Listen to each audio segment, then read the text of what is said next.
Pradesh Chief Minister Yogi Adityanath has just tweeted out on the Hathras case. Yogi has said, and I quote, "Those even thinking of harming women of the state will be severely punished. Uttar Pradesh government committed to protect women of state." A lot of heat coming in for Yogi Adityanath and his administration.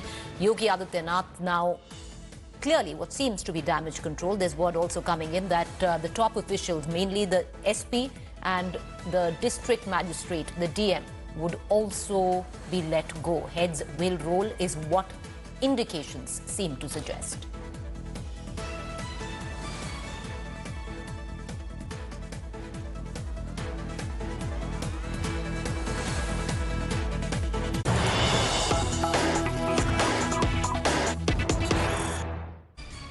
All right, there's more news break coming in. The Uttar Pradesh police has now defended blocking Netas and media's entry into Hathras.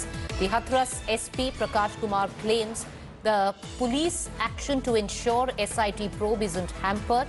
The UP police says politicians will not be allowed to visit victims' houses. Remember, UP police has already stopped TMC delegation this morning from visiting the victim's house, and there was a huge fracas, or what one can call a confrontation, where the likes of Derek O'Brien were roughed up. मुझे दो बातें कहनी है आप लोग। मुझे ये कहने का निर्देश हुआ है कि मीडिया पे जो रोक गांव पे जाने की लगाई गई है, वो जब तक SIT यहाँ पर फंक्शनल है, SIT जब तक काम कर रही है, एक बार वो गांव के अंदर जाके इंक्वायरी कर चुकी है। आज अधिकारियों के बयान नोट कर रहे हैं, काउंटर क्वेश्चंस वो फिर से करेंगे। जब वो हमें ये कर देंगे कि उनका गांव के अंदर का इंक्वायरी कंप्लीट हो चुका है, मीडिया को जाने पे रोक हटा ली जाएगी। मीडिया को रोकने का किसी का कोई इंटरेस्ट नहीं है। SIT को वर्क उसका हैम्पर ना हो, उसकी इंक्वायरी प्रभावित ना हो, इसके लिए ये रोक लगाई गई। दूसरा, मुझे ये कहने का निर्देश हुआ है prevailing law and order condition को देखते हुए पॉलिटिकल डेलीगेशंस पे रोक लगी रहेगी। पॉलिटिकल डेलीगेशन के किसी भी मेंबर्स को इंडिविजुअली, कलेक्टिवली गांव में जाने के लिए अलाउ नहीं किया जाएगा जब तक एडमिनिस्ट्रेशन, हायर ऑफिशियल्स ये डिसाइड न कर लें कि अब गांव का माहौल मुफीद है। पॉलिटिकल डेलीगेशंस अलाउ कर दिया जाएगा। उसके बाद जब तक नहीं होगा अलाउड, जब तक prevailing law and order conditions बनी हुई है। All right, I want to connect right now to my colleague Abhishek Anand, who's joining us from the same village, Bhulgadi, where this incident also took place. Abhishek, put this in perspective. Has the media now been allowed to enter the village? Because still about an hour ago, both the media or any politician was not allowed to enter the Bhulgadi village.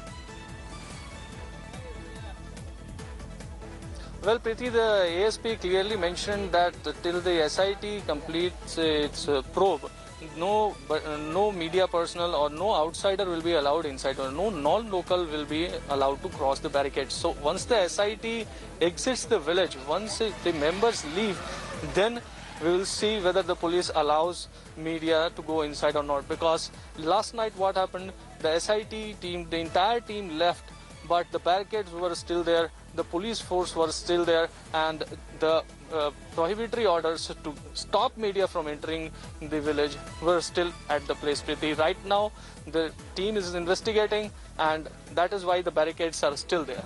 Preeti. Will the SIT team investigate, or are we talking about a number of days, or is it just today? Well, Preeti, the team investigated yesterday and today also, and this investigation can go on for full 7 days. 7 days from the day the SIT was constituted. So there is no surety, there is no assurance about SIT team winding up the investigation anytime soon. They may take the last day till the last day. They can investigate the matter, and the barricades can be there. Another thing, Preeti, yesterday the police said that 3 of the cops deputed in the security of the victim's family were found COVID positive, and that is why they are going to declare the entire area as a containment zone. However, no official order has been released yet, but that is not an excuse. This is Uttar Pradesh. The government takes a day or two to release the order of containment zones. So this is also a probability that that area can be declared as a containment zone. Preeti. All right, appreciate you joining us. We're going to keep coming back to you, Abhishek. Meanwhile, there's high drama which continues in Hathras. TMC Lok Sabha MP Pratima Mondal and ex-MP Mamta Thakur have marched on foot to the local police station. They want to register an FIR against the UPSTM who manhandled Pratima Mondal. The copy of that FIR will be sent to the Lok Sabha Speaker. Abhishek is back with us. Abhishek, what more can you add? Is the TMC delegation headed by Derek O'Brien still there, or have they now lodged that complaint and they are back to Delhi? Well, they are still roaming in this area. Some of them are sitting on dharna right in front of the barricades, and the kind of scuffle that broke out, the TMC MPs tried to pass into the village, dodging the police personnel, and that's when the police started pushing them around, and they tried to keep them outside the barricades. And in that scuffle, Derek O'Brien fell down, and all these things, all these developments unfolded, and now there has been an FIR. The MPs say that they will stay here till they are seeking justice, and they are saying that they will stay here till the senior government officials come forward and apologize for the incident. All right, Abhishek, stay on with me. There's more drama, which let's tell you a little bit more about it and what unfolded today at Hathras. The TMC MP Derek O'Brien was pushed to the ground with what Abhishek was just telling you by the UP police after he tried to convince them to send 2 women MPs to meet the victim's family. The UP police even manhandled TMC MP Kakuli Ghosh